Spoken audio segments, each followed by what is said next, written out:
Oui. Il l'a ramené aux affaires sociales. Donc, Exact. pour pouvoir. Ce qui est logique. Ce qui est naturel et logique. Et c'est naturel. Ce qui est logique. Moi-même, j'étais attaqué à plusieurs reprises par j'allais dire, les rentiers de ce ministère ceux qui étaient, etc., pour avoir critiqué un certain nombre de pratiques, particulièrement sur le plan du budget, etc. Oui, bien sûr. Mais en même temps, c'est à son époque aussi, à l'époque de Hamarouche, qu'il y a eu la naissance et la création des associations. Officiellement, des associations des enfants de Chouhada. Oui, mais ça, c'est le prix à payer. Le prix à payer parce que quelle était la perception chez les Algériens du ministère des anciens moudjahidines? C'était le ministère de la rente. On le voyait comme ça, c'est-à-dire que ça a permis un certain nombre... Tu as parlé tout à l'heure des gens qui avaient, avec l'attestation communale, et ils avaient droit à une licence de taxi, licence de bar, etc. etc. Il y a pire que ça. Il y a des gens qui ont utilisé des attestations communales pour s'autoriser à entrer à l'université sans le bac et à avoir des licences sans étudier. Même des doctorats. Ça, c'est le pire, parce que le reste, le bar, c'est une activité comme une autre.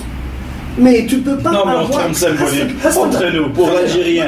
Pour moi, pour moi, c'est pire. C'est pire. Pourquoi? Parce que ce n'est pas une attestation communale qui te donne une compétence d'un licencié scientifique. C'est ça le drame, et c'est ça qui va se généraliser. C'est ça la source de la médiocratisation. Parce qu'on substitue une autorité morale à une autorité de nature scientifique. Et ça fonctionne comme ça. C'est ça la faillite du système.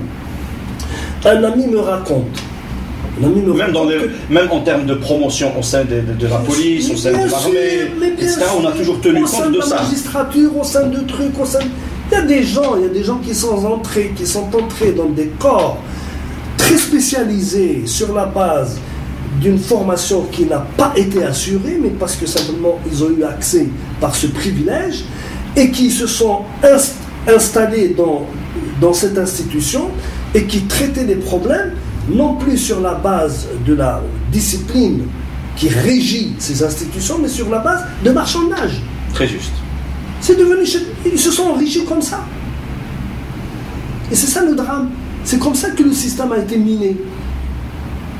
Or, en transformant l'ancien ministère des Moudjahidines, en déléguant les attributions du ministère des anciens Moudjahidines au ministère des Affaires sociales, c'est une manière de régler le problème des anciens Moudjahidines qui effectivement constituent des cas sociaux dans la société.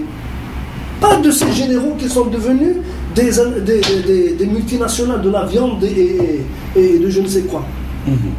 Et le problème, il est là. Très juste. Il est là le problème.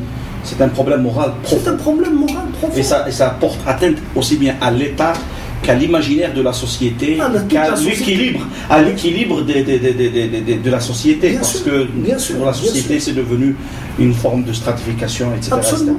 Comment maintenant, dans l'évolution des faits, et plus particulièrement dans l'évolution des idées, est-ce que, à ton avis, la Constitution de 89, comme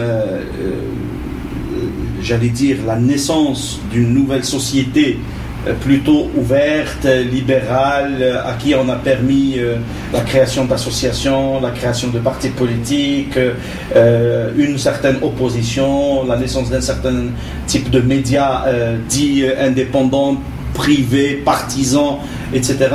Est-ce qu'à ton avis, cette perspective nouvelle a contribué dans la déboumedinisation, aussi bien contre l'idée d'un parti unique que contre la militarisation de la société et contre le monopole aussi de l'économie, etc. Est-ce que ce passage, est-ce que c'est une mutation sérieuse, réelle, ou juste une façade qu'on a utilisée comme une sorte de gage pour pouvoir justifier un certain nombre d'attitudes face aux partenaires étrangers dans un sens de transition dite démocratique, etc. Est-ce qu'une mutation ou du moins une manipulation? Il y a les deux. Il y a les deux facettes de la même pièce.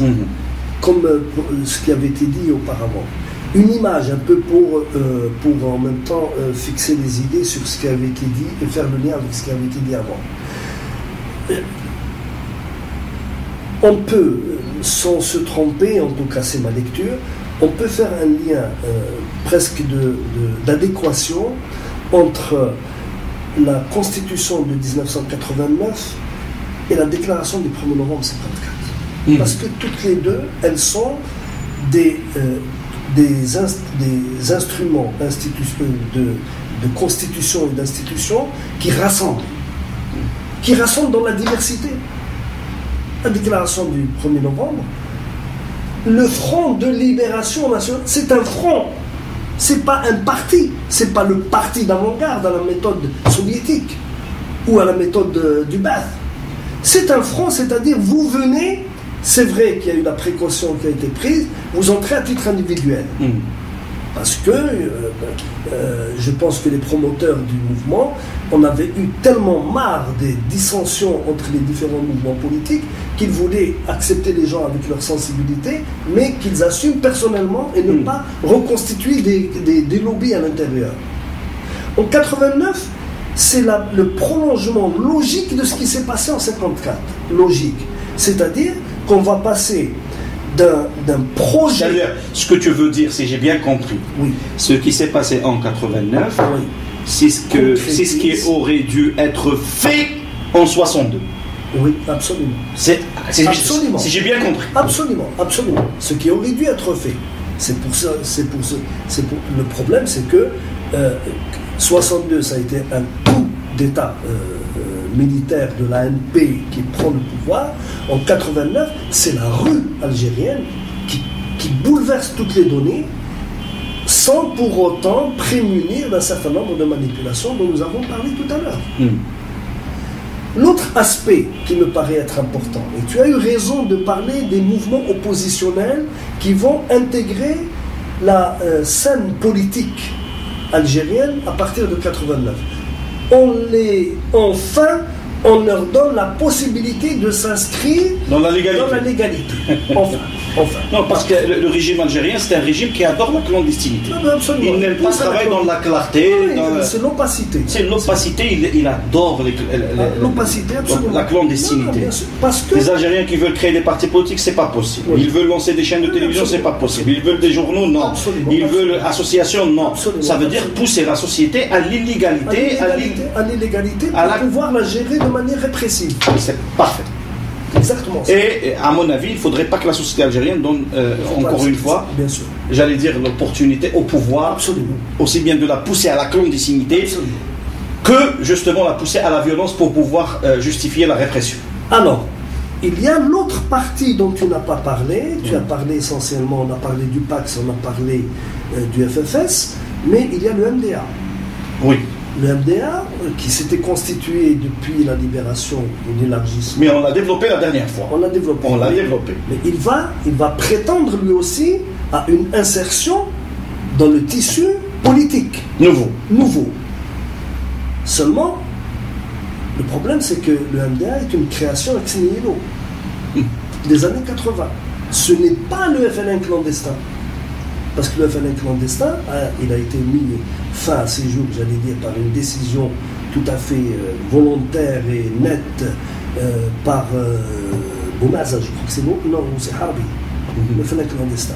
Donc il a été mis fin à ce mouvement-là, et les gens qui étaet autour dans cette mouvance-là sont rentrés, à un moment ou à un autre d'ailleurs. Mais ils sont rentrés en vrac. Ils sont rentrés en vrac. Par contre, en 89, c'est pour ça que j'arrivais à ça. Oui.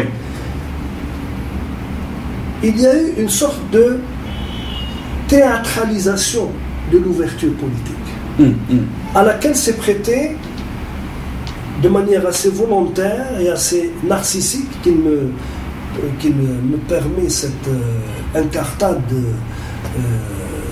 jeune blanc-bec que je suis à côté de sa fakhamatuhu. Je parle de Non, excuse-moi. Non, il a droit au titre.